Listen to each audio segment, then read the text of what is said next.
Well, welcome to Reel to Reel. We're going to do the Earthling 1980 with William Holden today.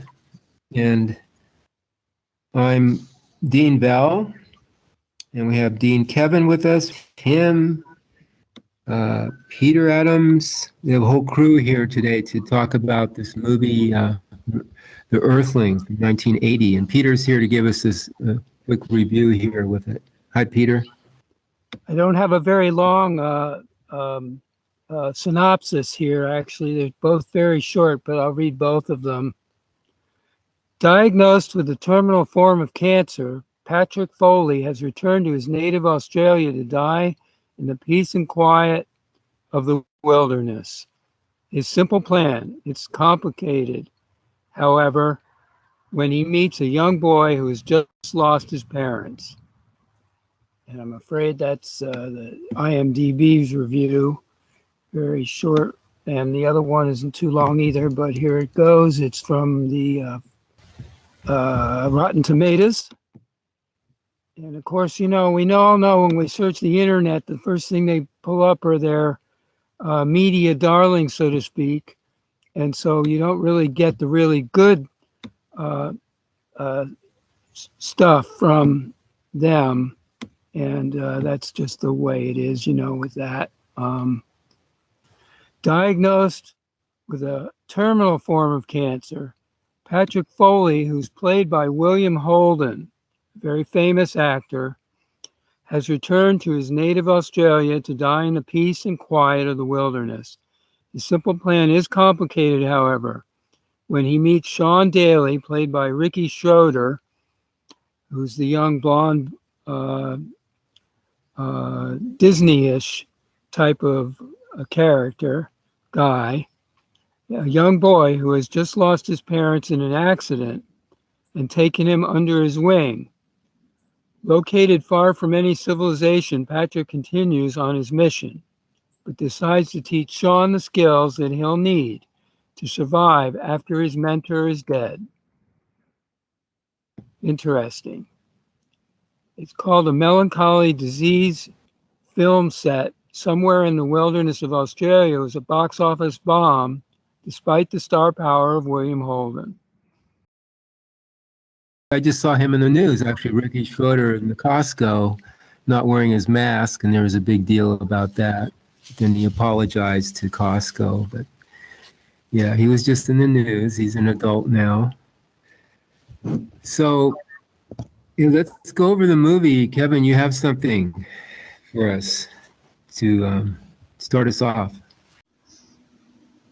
To set the overall big picture, we have an isness everything reality that is everything, like an endless ocean, but it is so that this isness has a singular want, drive, or isness intent, that is the continuous recognition of the isness that it is.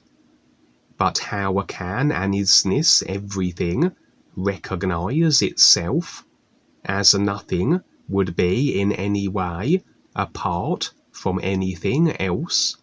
How can something that is everything have a recognition of the everything that it is? And although an isness everything like an ocean, if the drops of that ocean were able to recognize themselves as the individual drops that make it up, though still as a part of this overall ocean, then the isness ocean would be recognized from the perspective of the parts of the ears, the drops, as they become unique, individualized drops. And so, rather the recognizing of something as it presents as a something other than the something that recognizes it, but that which recognizes it is still a part of it overall.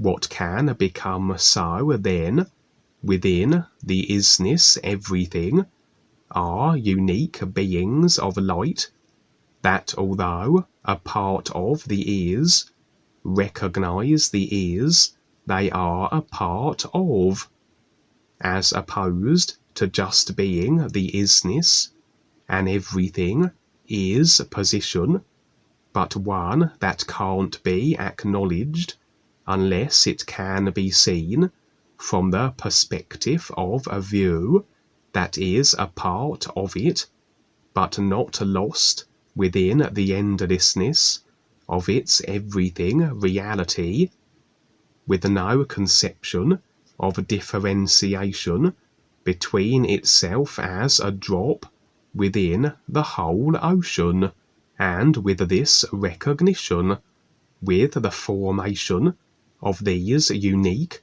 light beings, as these light beings, these drops that can recognize themselves as a drop within the ocean of the is, as these drops are a part of this isness, their recognition of the isness that they are becomes a greater recognition of the is of itself, and the endlessness of its isness reality. But how can a drop of the ocean recognize itself as a drop within the greater ocean it is a part of? How does this isness want for greater recognition of itself express in a way that can actualize this real isness intent for self-recognition? For the is doesn't think, decide, plan or scheme in terms that we understand, and although we say the is decides, what it's doing is just that which makes sense with itself, and that is the continued ever recognition of itself, and so everything that expresses from this will be toward that end.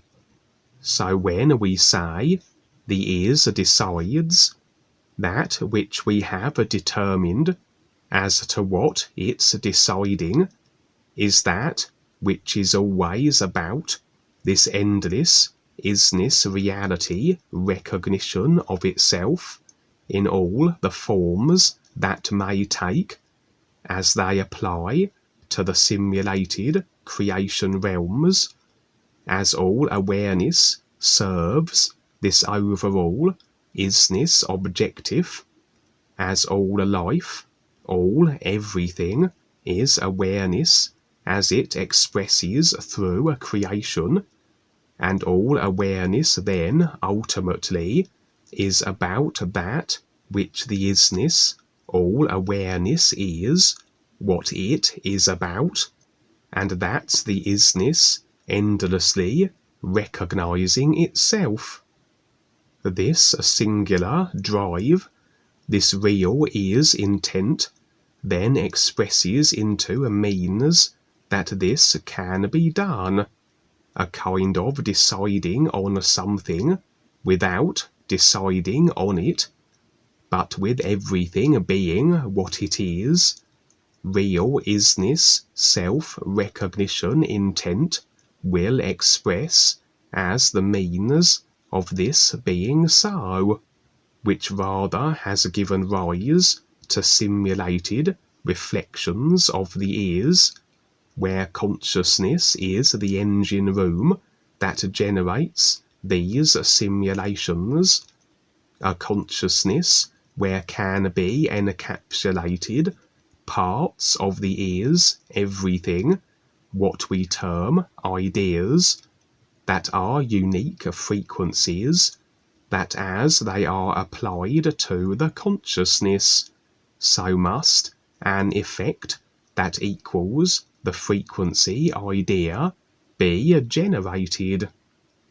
Every unit of real awareness, every drop of the ears, that is, to recognize the ears as the real purpose, then finds itself in these consciousness vehicles, as this overall isness drive of self-recognition expresses as this process.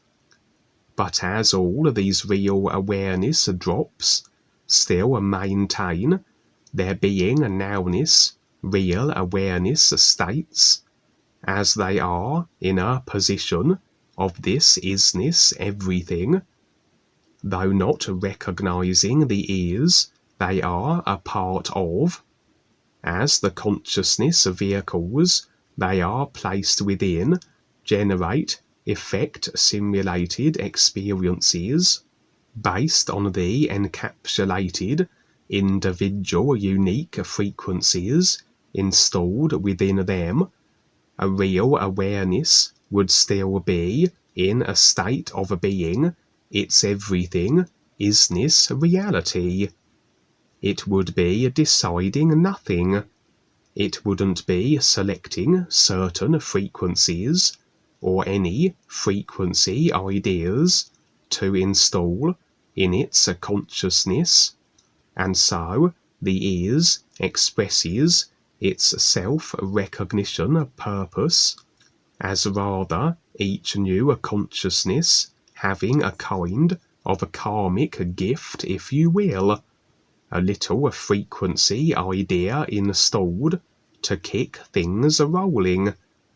And so the real awareness units, the drops of the ears, are installed in these consciousness vehicles, and rather find themselves in the effects generated from this initial causal ideas frequency bundle. They find themselves in a body form and an environment. As all body types and the environments they are in are generated from the consciousness, so the consciousness needs this initial package for things to get moving in simulated creation.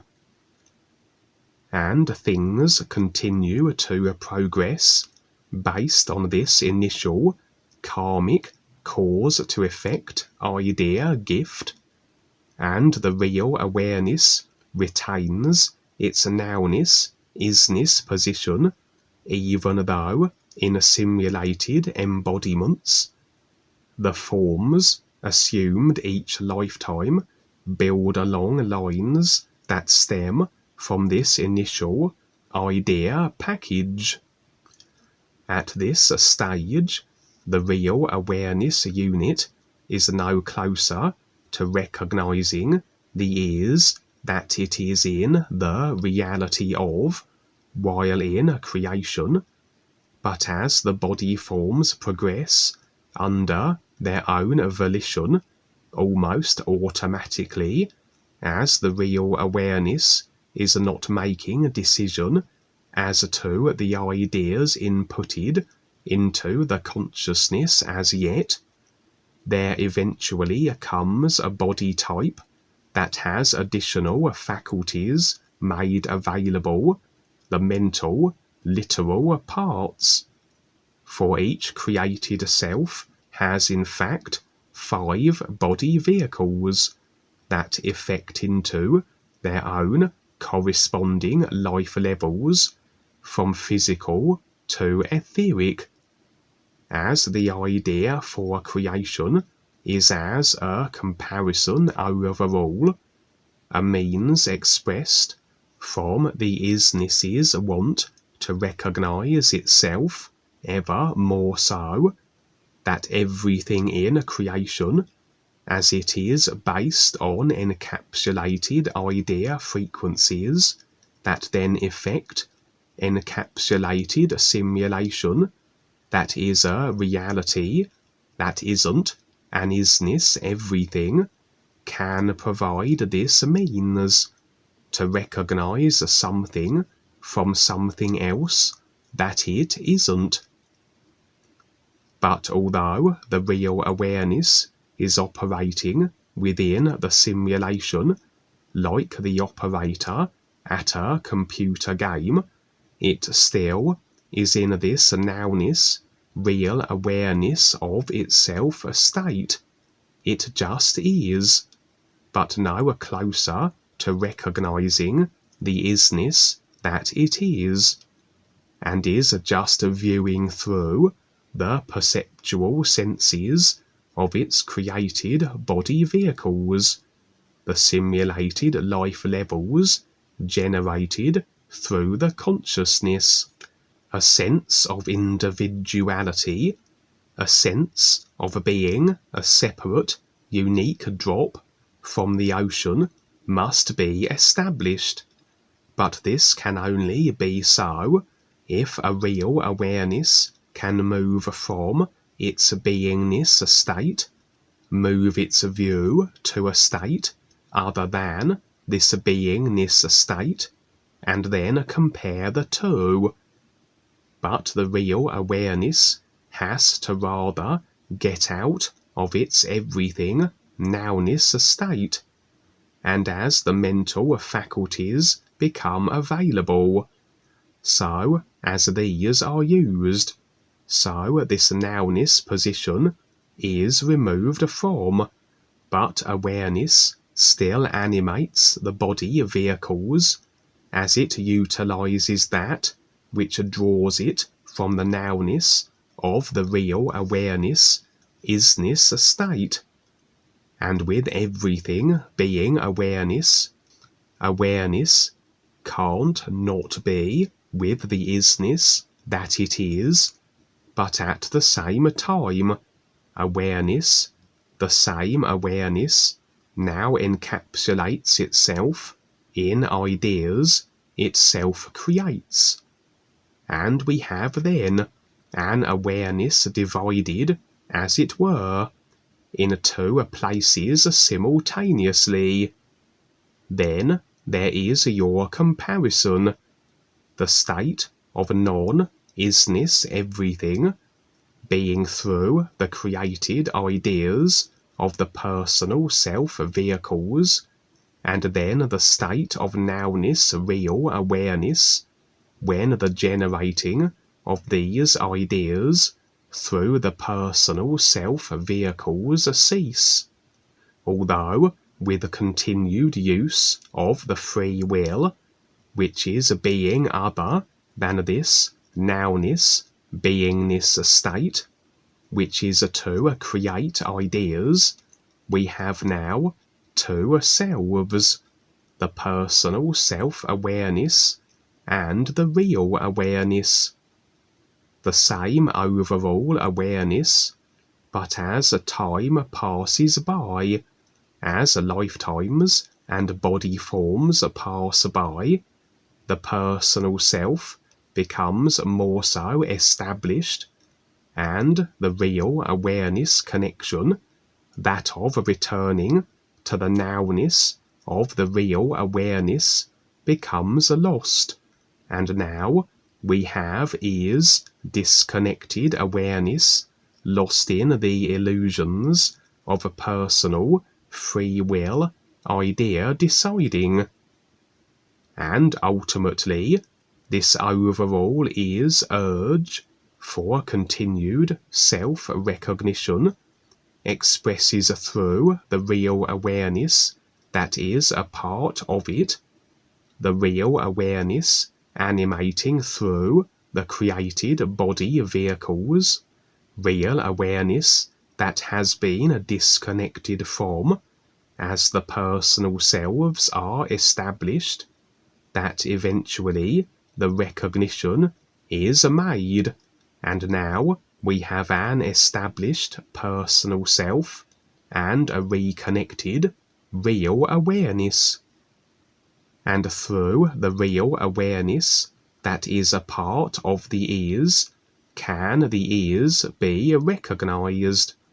From the comparison that the overall personal self and its, for the longest time, self-decided free will constructed consciousness provides.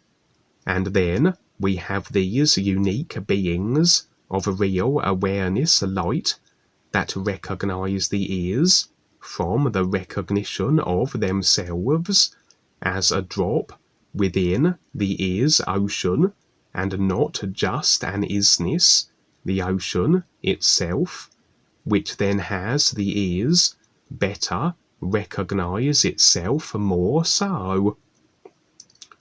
And so, back into the simulation, all individuals within it create through their free will deciding the experiences they are going to simulate for themselves.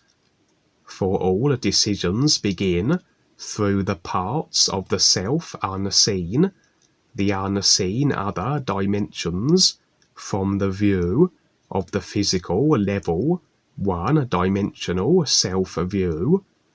For every decision is formulated from imagination, thought and emotion, and these mesh to combine into a unique frequency package that encapsulates this idea, that is installed into the consciousness, which then generates the corresponding effect simulation on the physical life level. And the idea decided will play out on all the other life levels also accordingly, through the corresponding body vehicles, from astral to etheric, as all parts of the created self were involved with the agreement to the idea. And yes, we are then the deciders of our simulation. Any idea we take on will be installed into our consciousness as we agree with them, and as much as we can generate our own ideas and be the effects of them, we can decide on the ideas created by others, that we experience those effects just as readily. The mechanics can't differentiate between a source of ideas, it just inputs them, like adding files to your computer, and the corresponding effect simulation plays out. As every real awareness unit in each simulated embodiment shares overall the same simulation, then there must be a foundation idea that each consciousness shares, an overall idea that affects the overall stadium, and then each individual personal self creates and decides what ideas it will additionally install, and every individual then has their own unique simulated experiences within this overall grand arena. And idea installing can be achieved by various means. We can consciously decide on a certain idea, or that created by another, or where we place our attention and focus will have the same effect, almost as though that which holds our focus, attention, even fleetingly, has set up a resonating like frequency idea matching it, that installs in the consciousness. And emotions are just as thoughts, in that the unique frequency is installed, and the effects that corresponds will follow. If I am angry, I am effecting that which reflects this created emotional frequency state, as I have installed it in my consciousness. and may experience situations that encapsulate such an emotion. Angry people generally always will be in volatile type experiences, as everything equals itself. Creation mirrors our creations, causes in to effects out. And so we may not be fully conscious of every idea we are installing in our consciousness, as our thoughts and emotions are rather untamed, rampant, and jump from idea to idea. Focus and attention here, then onto something else. And so we may well walk into adverse situations that, as the mechanics of a creation dictate, are by our cause and effect design, but that we may not realize we have decided and agreed on and find unsavory, as we are the deciders of our experience. We decide and select the ideas for our consciousness, and as we become more aware, we do rather get a better handle on these mechanics, take more responsibility for our creations. And in regards to other individuals, we overall share the simulation as the overall consciousness affects it, so we can realistically walk into the simulation of any other at any time, but to directly feature in each other's experience, to have the simulation match up more so, must be that the ideas in the consciousness between the individuals correspond. You can't be in the same street, neighbourhood, school, etc. as another, unless the ideas in your consciousness that affect all these particulars match with that of the other. And so individuals can find themselves more and more directly in the experiences of others as ideas converge, and if this keeps occurring, so will familiarity stem to friendship, affiliation, association. And if then an individual agrees and accepts directly an individual, they rather are agreeing to that consciousness and everything it entails, a consciousness made up of ideas, and so the ideas of another become meshed with yours and vice versa, and now you will have incorporated a whole set of new ideas into your consciousness through that attachment to another, like combining two computer games. And you will be unaware of all you are taking on naturally, but the effects of all the ideas of that agreed to consciousness are yours now to experience, and this meshing of consciousness ideas has rather now the two consciousnesses interwoven, a karmic entanglement.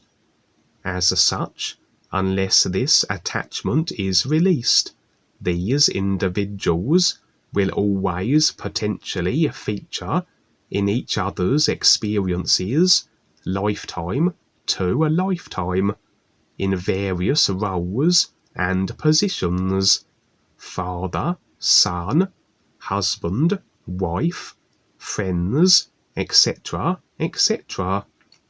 And so nothing is by chance or coincidence, but by design, by agreement. We all share the same simulator, we all effect, and how directly we are involved in the experience of others depends on the ideas that match up, and then agreement, emotional attachment with others, is rather a conscious interweaving where we form our little sour groups, for want of a better term, where we always share experience in the various roles we assume. And so everything that transpired in this movie was by decision, conscious, unconscious, subconscious, as all the ideas we install each lifetime around, we tend to have no current lifetime memory of, but like files on a computer, they still are present and affecting our simulation. I'm going to read from this extra little note about the movie regarding the trailer, that Patrick Foley had been on the move all his life. Tired of drifting, this is the old man in the movie who wants to spend his last days in an isolated Australian valley where he grew up. On his difficult journey, he meets this boy who's a little desperate city kid whose parents were killed in an accident in this remote, inhospitable territory.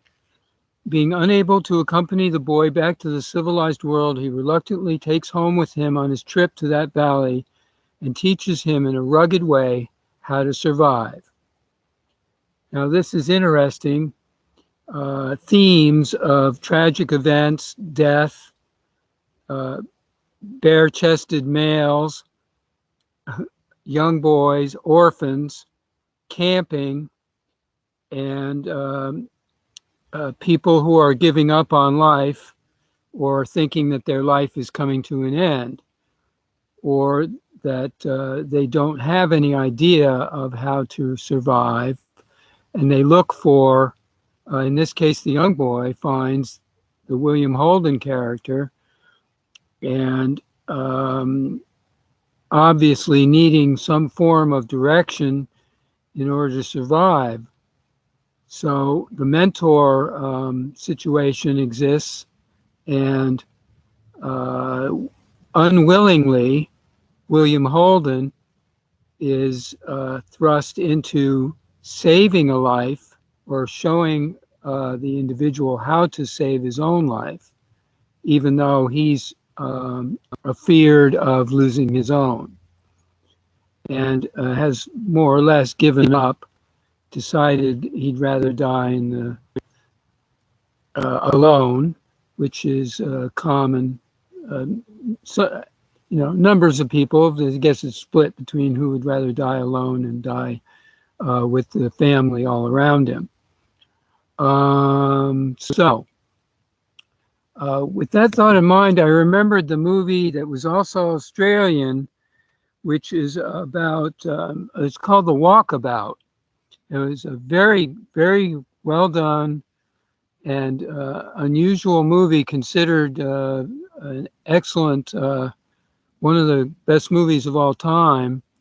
A girl, maybe 17, 18, and her brother, might be overestimating, maybe the girl was 16 or 15, and the brother are lost in the wilderness. They have both had their parents die, or they were with their father, I think, and the father dies, and they are left alone to survive and walk in the desert, maybe back to civilization. They are met up by a Aboriginal boy, teenager or what have you, young man, and he and they have a very interesting connection or adjustments, and learning curves with each other, and adaptation of dependence or trust, that is more likely. And it's quite a interesting adventure all the way through.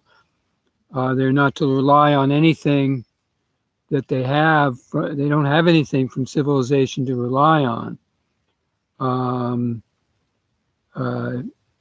And a lot of it, though, does have to do with attitudinal positions. And so this does directly, similar to the Earthling, in that the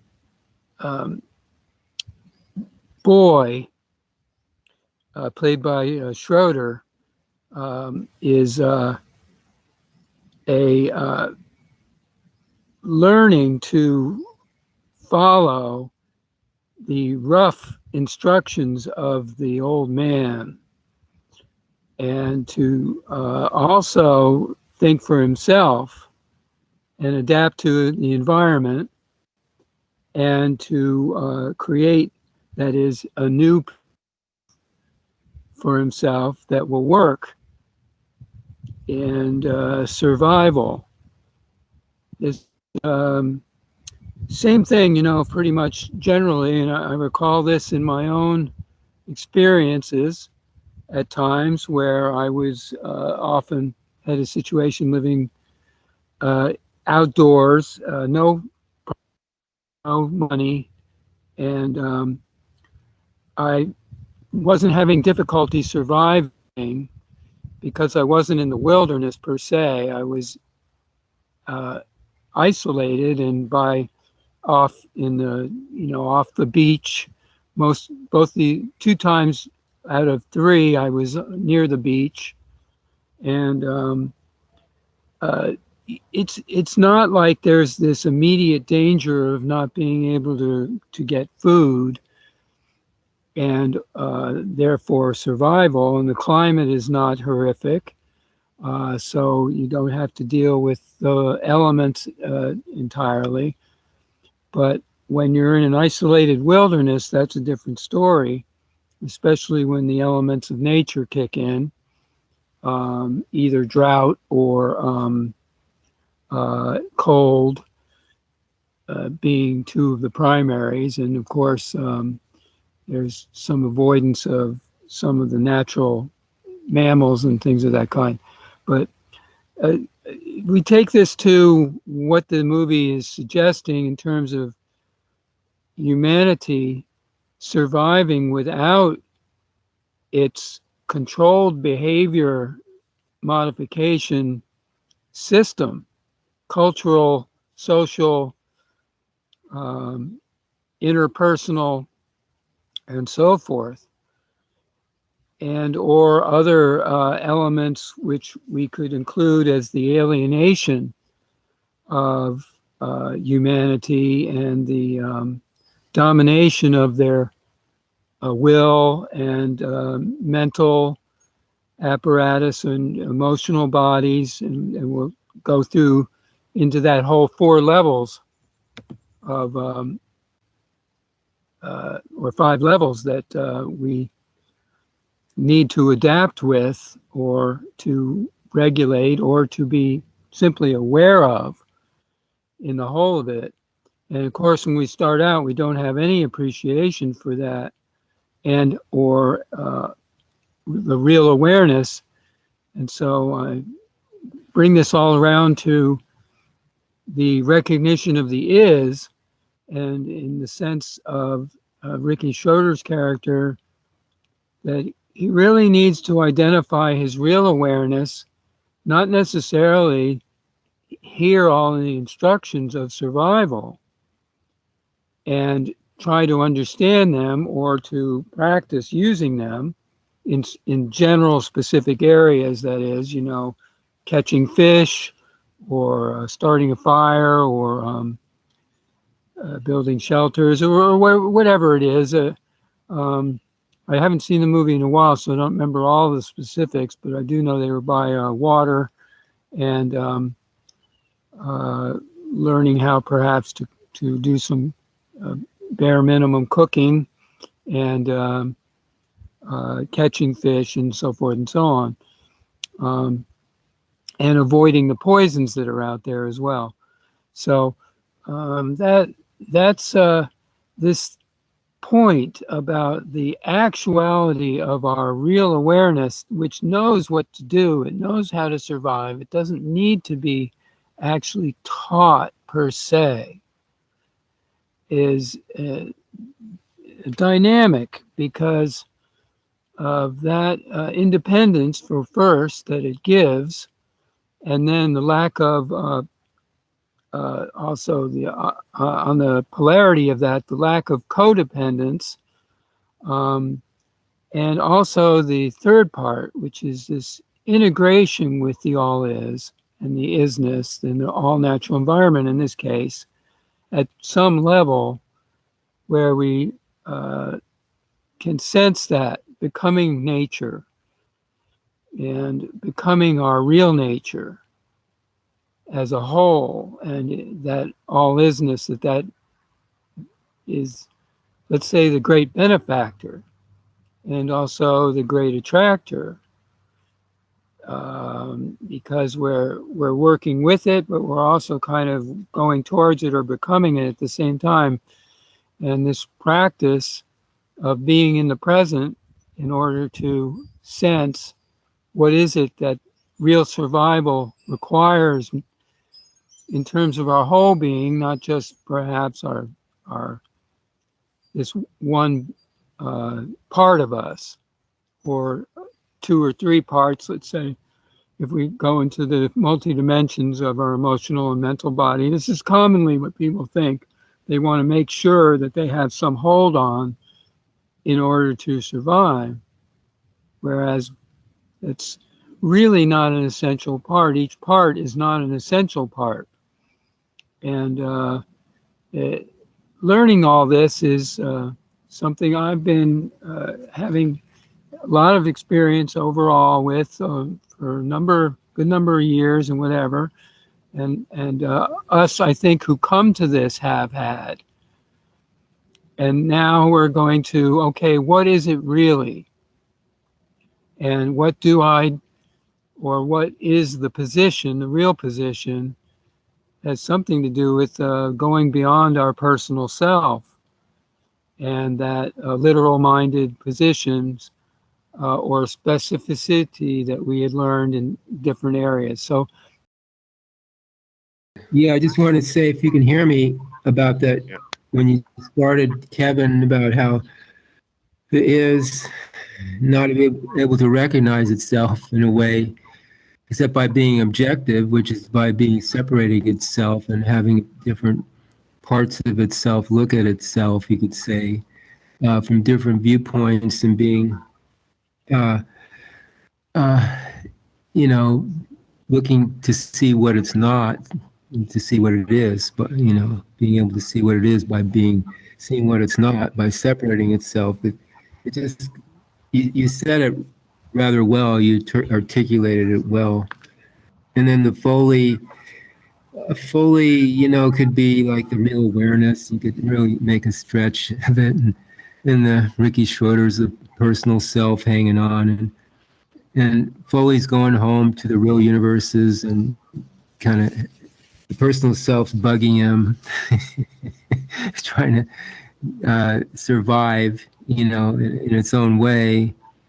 And then finally, well, the real awareness does see something in the end, like Ricky, shows him love, and the real awareness recognizes that part of itself. Maybe you can. This is a stretch that I'm just looking at this in different ways. How these two characters are involved in a relationship, and how everything could be related to the isness. So that's just one idea. And so everything that transpired in this movie was by decision.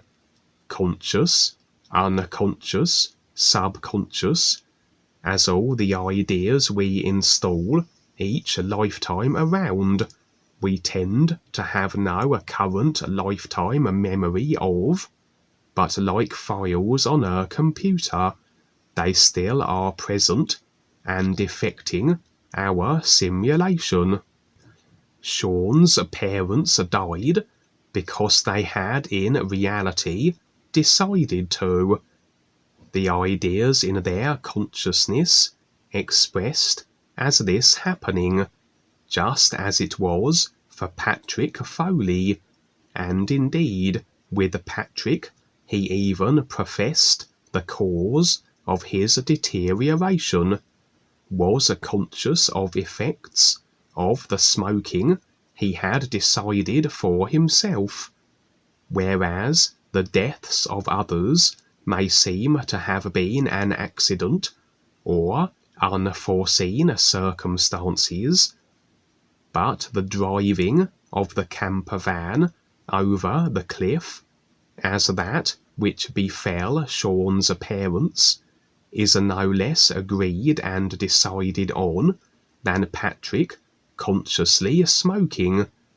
It's just that which had affected the parents' situation, the ideas, were less apparent as to their origins.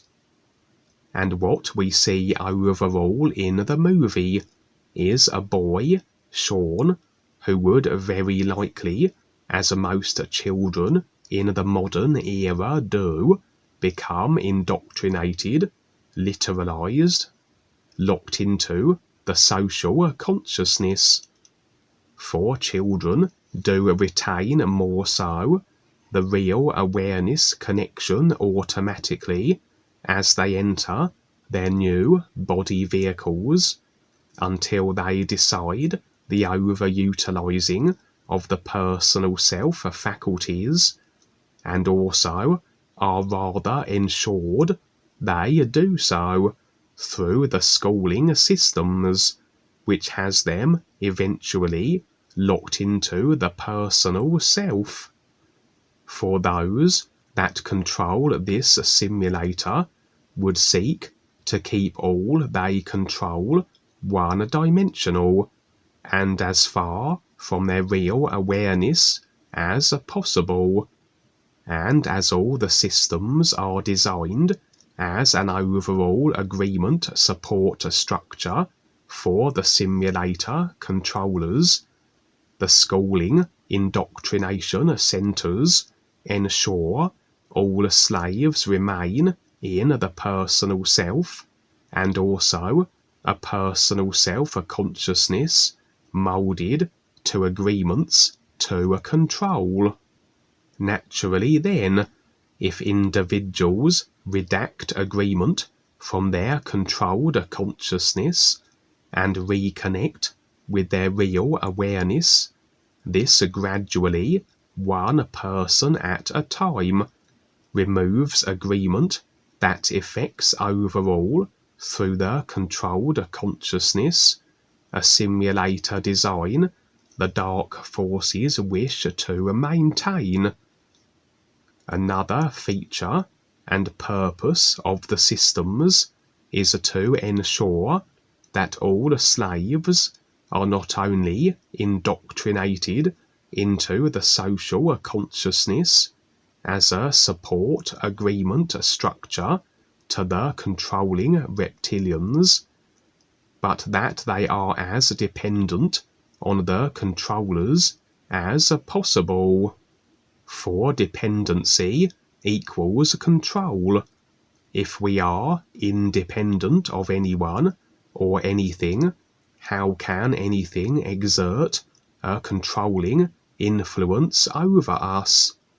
The controllers do also maintain agreement to their systems through the dependency people have on them, and so if an individual represented control but had that which we desired, if we were marketed into the consideration that only through them could we have whatever it was only they could provide, we are more likely to capitulate to their control.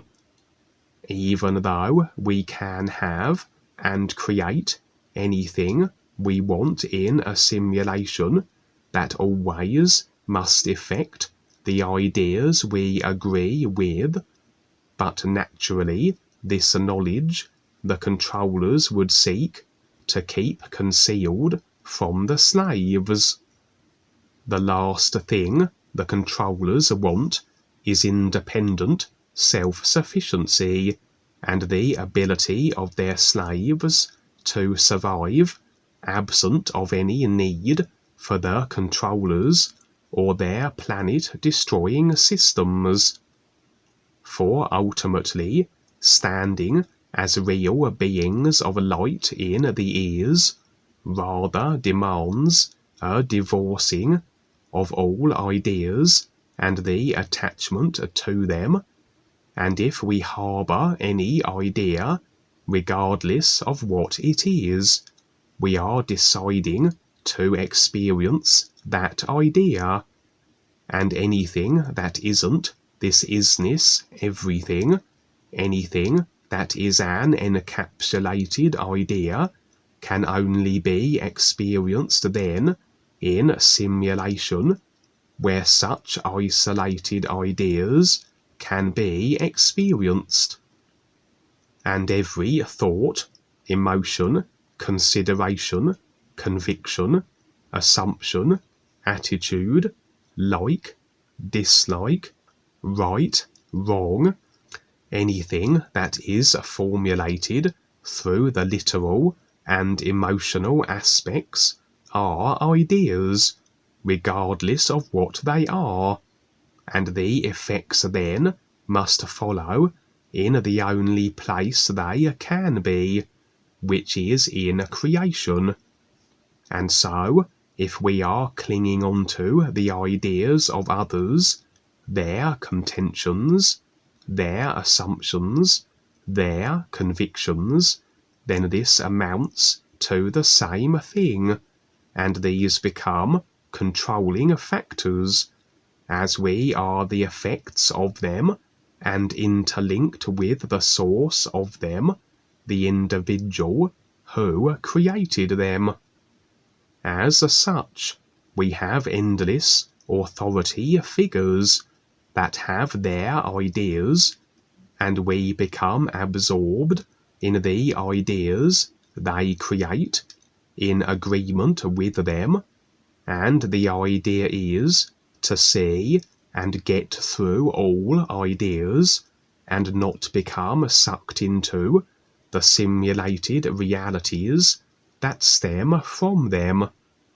Even references to the ears are ideas, and although they are clean and absent of other associated subconscious idea baggage, like the idea of soul with all the associated reptilian created religious ideas that will be attached to it, even the ears references are just that, ideas that reference the ears, and can never be the reality, the recognition of what they reference.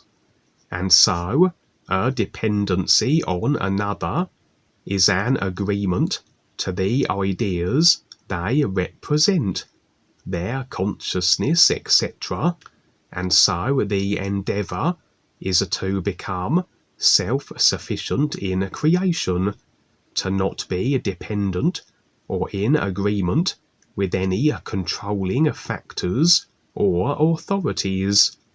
And so with Shawn, we rather had a transition from a complete dependency, understandable where the parents are concerned, even though all too often parent-to-child relationships can become a controlling, manipulating situation also, but very likely a dependency being developed that would have him completely locked in and reliant on the controller systems, in agreement with and utterly controlled therefore. And as the story unfolded, so would he be rather forced to become more so self-sufficient. He had to suddenly survive initially on his own in the forest, and despite his fears, despite what are really created emotions to situations, it isn't the experience that's fearful, but you that decides that it is, and adds that emotion. But despite that, he still would get through it, and be okay, and be all the stronger for it. For what facilitates self-sufficiency, adaptability, and capability more so, is being put in situations where these qualities are not only required, but tested. The personal self has a tendency and a preference for that which is most comfortable, and so rarely would it desire to step outside its comfort zone, and tends to remain with the ideas that provide the most comfort, which become a rather ingrained routine. And part of the process of recognizing the is that we complete our awareness. We become fully aware of our constructed consciousness, which, as it is a part of the overall consciousness that has effected the overall simulator, so must we face all life, all creation, as our consciousness is interwoven throughout the fabric of all that makes up the simulator as it currently stands. For we must face everything, that we be aware of everything creational, that we then can decide to release everything. A complete idea unshackling, that until we do, we will remain the effects of everything we are unconscious of and have yet to face. And to become more aware does require we do that which activates this awareness. And if we maintain our routines of agreement, the experience can never change, as our experience always will reflect our established routines. And to become more aware, we need to activate experience differently, that we can be aware of more than our current self-convinced and self-satisfied consciousness of routine and patterns of decided idea attachments. And so for Shawn, he is rather thrust into a situation he very likely would not have consciously chosen for himself, although something in the idea agreements, very likely subconscious, must have affected his situation, as per the nature of cause and effect creation, and all those involved with his experience, the roles they took, the parts they played, and what happened with them, all were idea agreement contracts they all shared, that played out accordingly. However, as I said, this could only be beneficial for Shawn, as he not only learned then valuable self-sufficient life survival skills, which would improve his situation as it pertains to greater independence from others and the controlling systems, as he would undoubtedly be more confident to be able to survive in the bush now if he so chose, but also he was stepping into the unknown, taking the risk to do that which he had never done before. And although maybe a situation he hadn't consciously chosen, in reality he had, through his agreement ideas, wherever and whenever they were installed in the consciousness.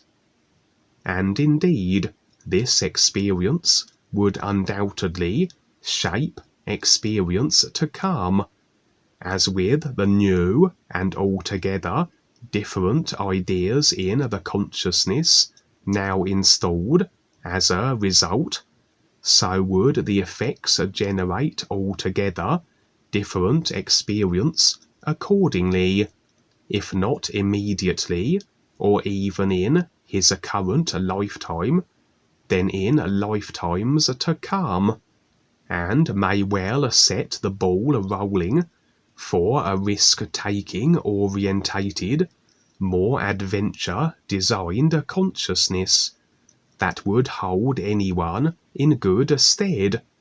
A risk-taking attitude always will take an individual into the unknown, into that which they don't know, and beyond the comfort zones of the personal self. We are all experiencing that simulator reflection that we are coordinating with in some way, even if it be to just become aware and see true reality, and that allows us, this opportunity allows us that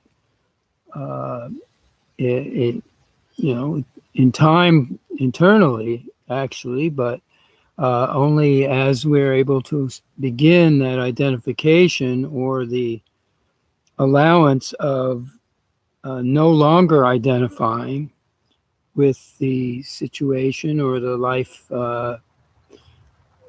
variety that is being simulated in reflection to us, and in whatever circles or of the universe that may be, or locally or of a broader nature, this adventure. So many of the movies of the adventure type require this going out beyond all the institutionalities that we had accepted. And Dances with Wolves comes to mind, with Kevin Costner being the agent of the on the prairie, and then becoming inclusively connected with the Indian culture, as it were. And I think that actually there's a number of Costner movies that are on this group. There's The Water World, also another with a similar character on its independence and becoming aware of others that are including, let's say, in the Water World, there's the woman on the little boat, and the young boy, again, reflect, go back to Walkabout, and that those two characters, and the native individual that was there. William Holden in The Earthling presented to me, I can't remember, I think that it was not William Holden, it was the other real good-looking, tall, good-looking guy that was gay, unknowingly to the movie audience at the time. Not William Holden, but that other guy is very famous. I forgot his name. anyway, William Holden, though, I think was more of the basic social businessman lifestyle context that had found this life to not be supportive of him, and actually giving him cancer, as it does to so many. And then they have to survive or give up their urge for survival, or in this case, leave the cultural nook and safety, so-called safety harness, and literally move out into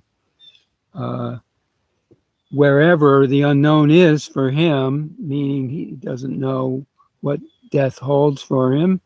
And that may not be a concern of this particular movie character situation, but it's always at the background there, because the unknown is suggesting that death could be around the corner, and or the abyss is right under our feet and ready to swallow us, or we have to jump off the mountain cliff, and or as a suicidal person might do. Other than in this movie, he wasn't committing suicide, he just wasn't really concerned with trying to save himself. And I will go back completing this with the idea that Val presented about the two characters having a love being shared, which is really their relation to the all is. And it's not the heart love or the so-called divine love, God love, and personal love, none of those, in fact. And that is very, I think that's a very good context to take hold on. You don't have to. It's not the surviving context. Nonetheless, there is some attribute of that, and it doesn't have anything to do with the worship and devotion, spiritual heart thing. Really, those are only words, again, to describe that real thing that they discovered in that one breath of life there. And so the particulars, maybe sometimes when we think about things, it's interesting, like when you're surviving, it relates, because you have to pick out particulars. And just short experience, what I noticed was I knew that I could survive. All I had to really do was find a place where I wouldn't be confronted with civilization, because then you get these requirements. And of course, some part of that is economic. If you don't have money, you decide to just walk off into the woods to sleep. And it's really no different than somebody going back to their house, honestly, except for the house has all the accoutrements. And in this case, you just do without them, and you find that you have no real need for them for the most part anyway, in terms of real survival. And of course, you need to be in shelter if it's going to be freezing cold out. It can be a little bit difficult, etc. But, again, the situations that are requiring our apparent need for survival are man-made, or I'll even call them alienated made situations, constructs that exist that suggest, okay, in order for you to really be able to get back to being in good heart and good spirits and mentally alert and useful, you need to follow the social context that you're in, or the economic business cultural context, or falling with the patriotic loyalty to government and or race or sex, etc. And so, again, it's the same thing. These are literal objectives that really don't have any whole value, let's say, of themselves. And so that's a way of looking at it as well. So I noticed that sometimes it's hard to pick out what is that actual reference that we actually did connect to. And that's interesting because we have this like being told what the references are to be. And when one becomes independent, you no longer think, okay, I got to look for a cultural reference, like I need to go get some money at the Social Security office or something like that. You get some help from government funding, etc. Or there might be those references can be referred to, but when you're really trying to see that you don't want to be on that dependency or what other related reference, even if it's not dependent, you're still associating with something that seems to have only that minimal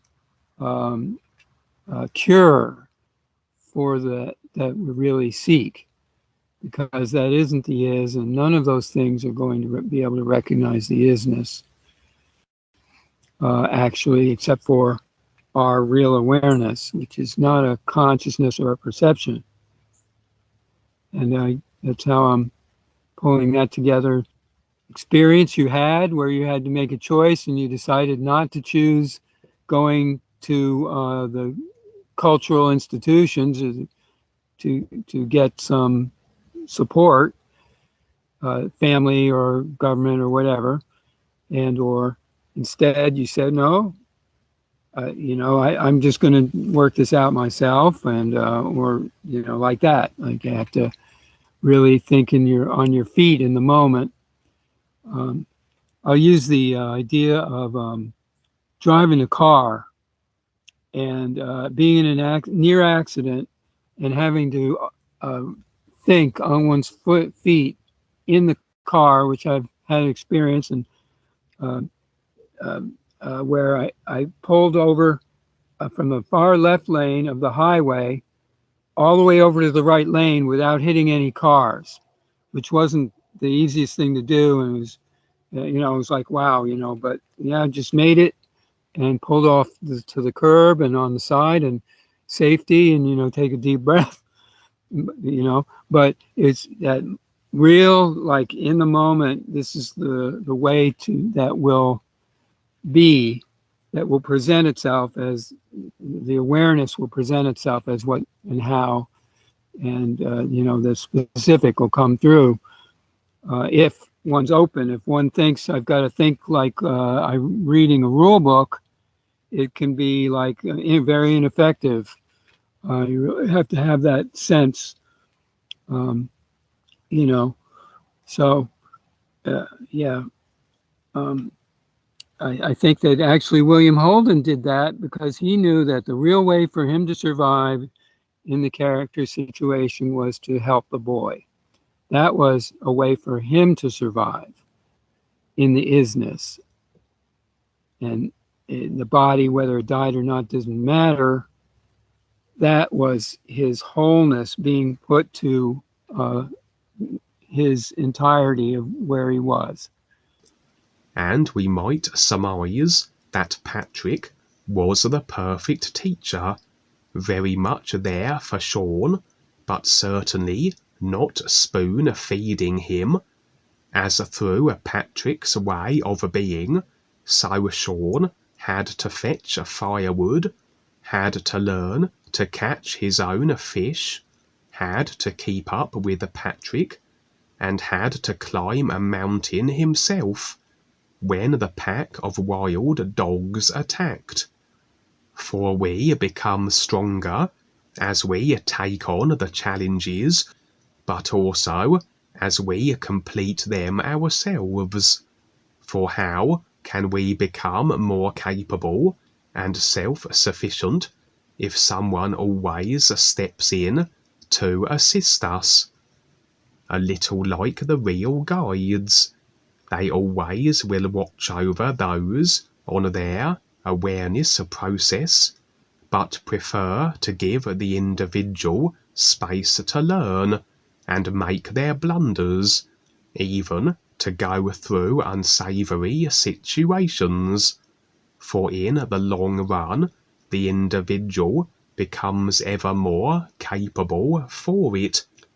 And we could equate the symbology of Shawn's unassisted mountain climbing as a getting above creation, a getting above the consciousness and the immersion into it, and as it is in actuality, the is as often expressed as a mountainous climb on the real side, for the recognition of it is a journey we must do alone, as ultimately we are the ones who must recognize the is. No one can do that part for us.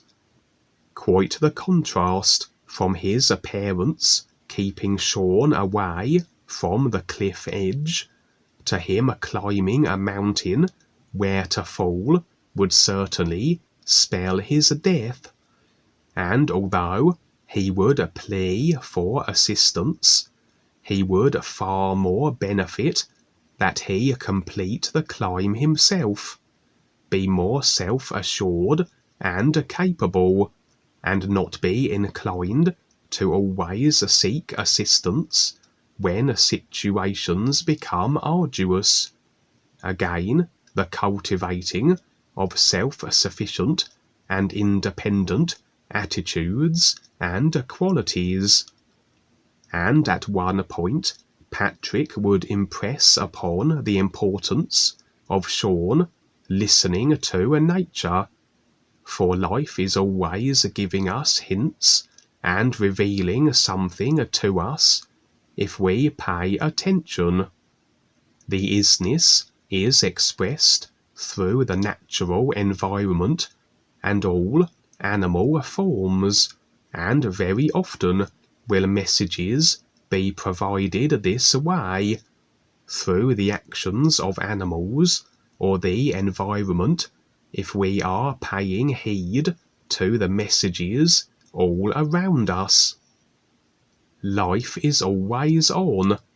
Life is always a constant support of the isness that it is, expressed through all embodiments, and so much can be gleaned through nature, the environment, and all animals within it.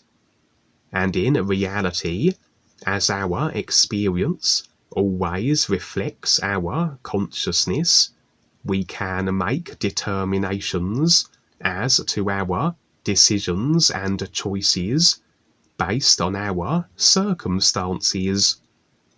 And as Patrick and Shawn proceeded through the bush, very apparent was it that all life, all the animals, knew just what to do, as it would be, for body forms directly animated through the real awareness, a real awareness that just operates in ways that makes sense with the environment it is in, and survival accordingly.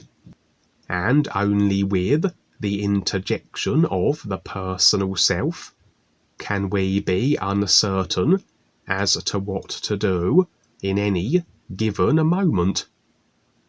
The personal self can only know what it does according to the references it has in its current memory body vehicle files. So naturally, anything new experience-wise it wouldn't have any references for, and no wonder a comfort zone of familiarity is preferable to the personal self. For stepping into the unknown will very often have us uncertain as to what to do, but then, if the personal self can be placed aside, and the nowness of the real awareness position assumed, then insight will be afforded, through a real awareness that always operates in ways that makes sense as it pertains to survival and awareness benefit overall, but absent of the knowledge of and the recognition and connection to the real awareness as it would be until such time as this connection was decided through the personal self, so would then the individual only have the references of the personal self available, and although adaptability and learning on the fly then a must in survival, life or death situations, it would be a less advantageous position than one where stepping into the unknown was coupled with the real awareness connection. But then generally it is the real awareness that stimulates decision beyond whatever the current consciousness of ideas comprises of, as the personal self is just mechanics, a simulation based on the ideas installed into the consciousness, and the personal awareness is just rather locked into its patterns of routine, almost asleep at the wheel, in a manner of speaking. For why would a personal awareness change its simulation if it was content with it, as it always seeks to establish such self-contented positions, and so either situations dictate a change in choices, or the real awareness nudges things along, even if the current conditions are favourable to the personal self, and that which follows less so, but overall making more sense where awareness and the journey to is recognition are concerned. And in a way, as much as Shawn benefited from his experience with Patrick, perhaps Patrick did also, in regards to him perhaps extending himself in an assisting and supporting of others' capacity far more than he normally would. For ultimately we are all this overall real awareness struggling in creation to recognize the ears that we are, and as we more so recognize this, we recognize the importance of assisting others where it makes sense to do so, without any emotional attachment or agreement embroiling through the personal selves that only serve to shackle individuals and can become controlling factors, etc. And very likely, were it not for Patrick, Shawn would have very likely died, and despite, until that point, a risk-taking adventure of self-sufficiency and of becoming stronger and more capable, if a death followed it, that would very much taint the overall experience, rather infuse it with that additional reference. For all experience we have in one lifetime on transition and into the assumption of a new body vehicle, as the new body vehicle comes with a new memory vehicle devoid of all previous lifetime experiences, we are unconscious to all that which befell us prior to our current lifetime, but all experience still will be in the subconscious and motivating factors for our activities in lifetimes to come, and we may have a reluctance to want to pursue such stepping into the unknown adventures again.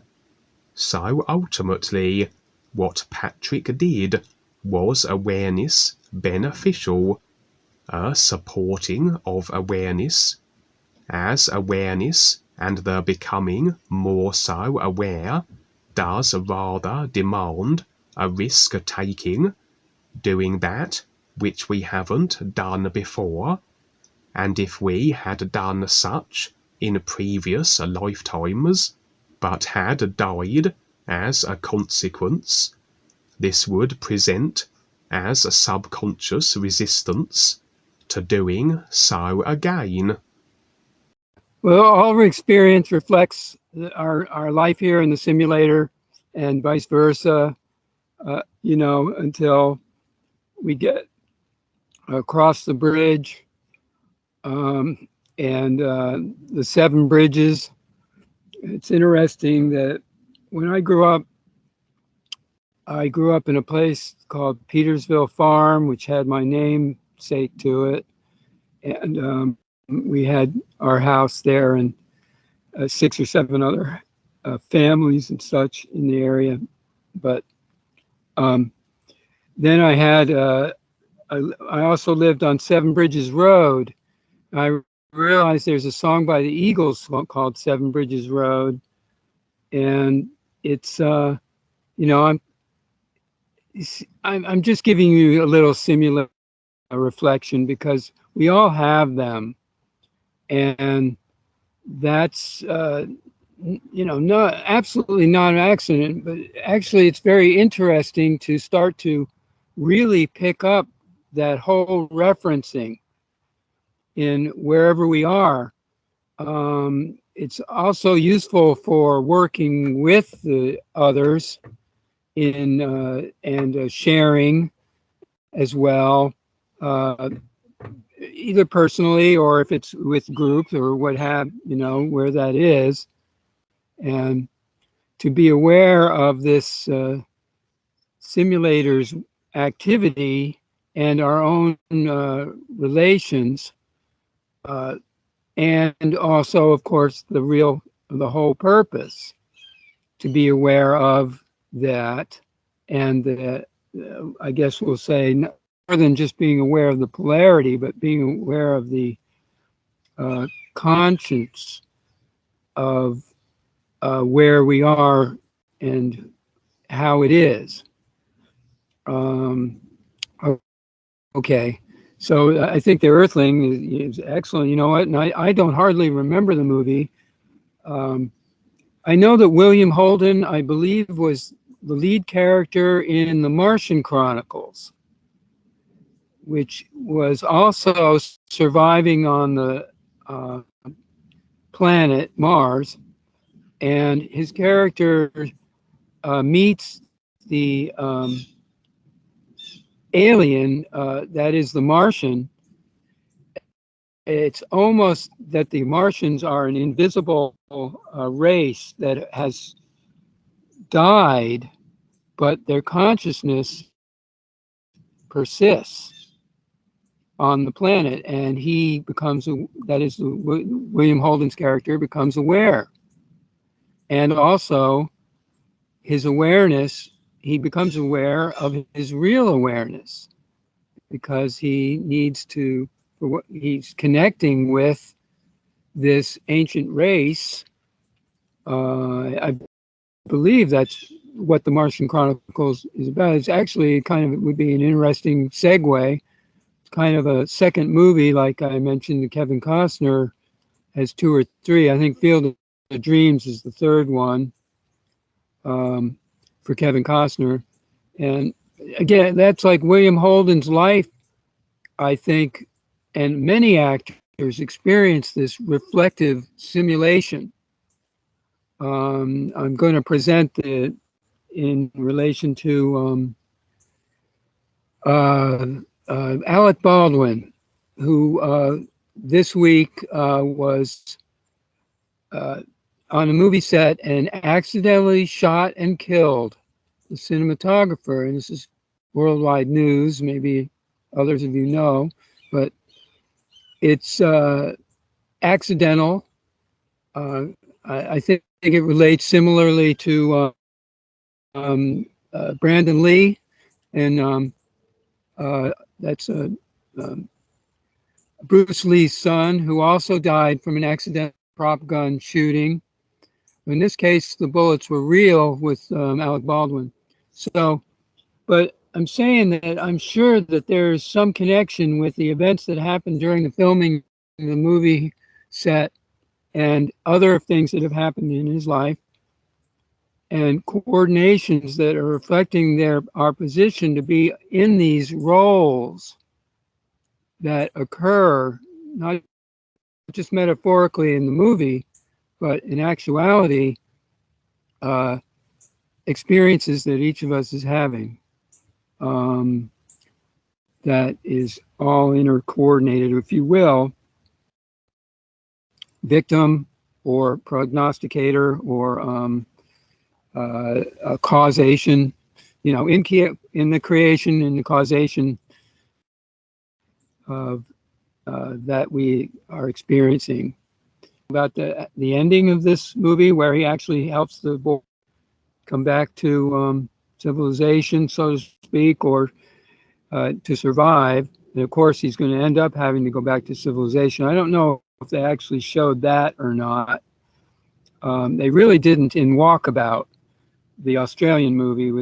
They didn't really show them going back to integrate in society at the end, that I recall. They just came back to the edge of it. They're on the world's edge, so to speak, going back into the old world. And I think that a lot of us have experiences when we're young of this kind, where we really feel like we have somehow gotten free at some level of the, or some of us, let's say, cultural situation that we're living in, and becoming, let's say, going out hiking is, one way to kind of, okay, I'm on my own, and got to take care of just what is this in order to, and I don't have to, it's not using the cultural anymore to earn or gain survival. So. Well, Dwayne didn't think much of it, so he doesn't recommend it. I don't think that it was kind of something that Ronald suggested, so we watched it. But I think maybe Martian Chronicles is okay if we can find that, like Peter suggested, for next week. Martian Chronicles, by the way, is like a series. Oh, okay.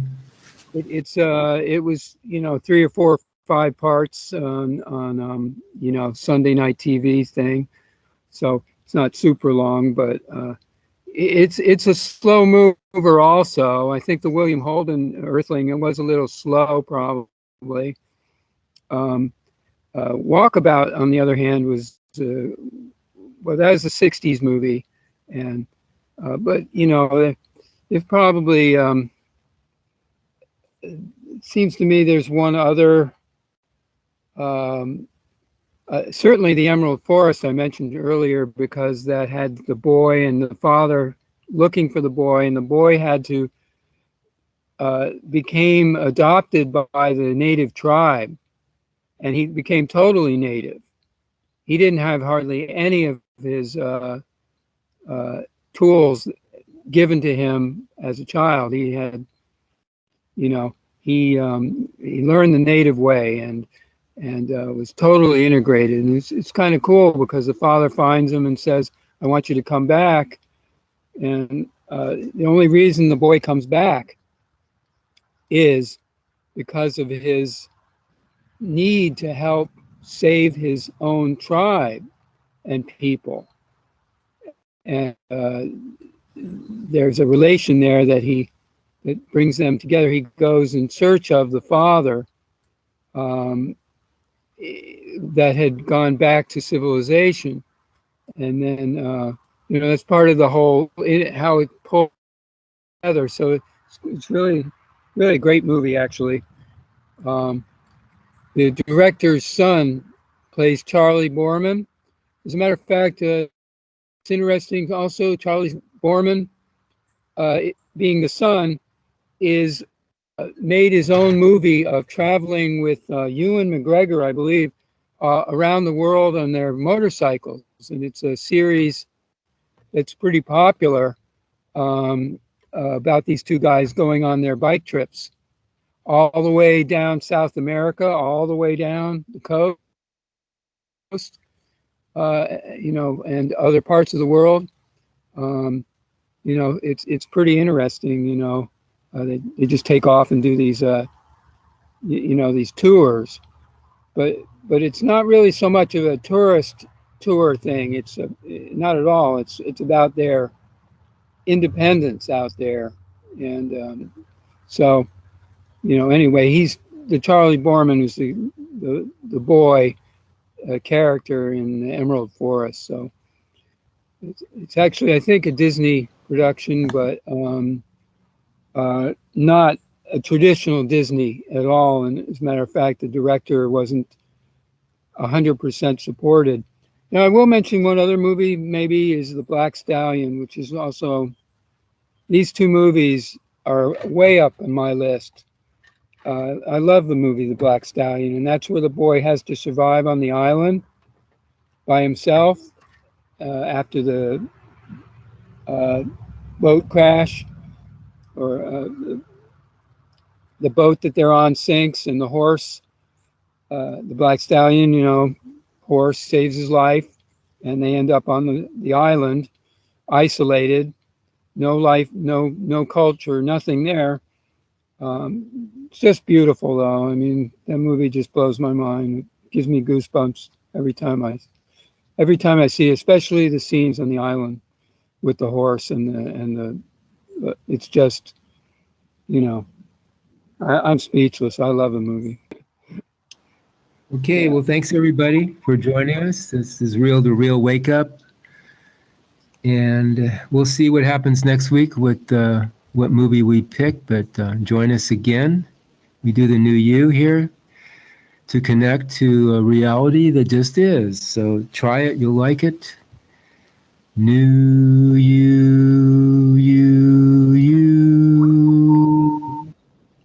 Peter?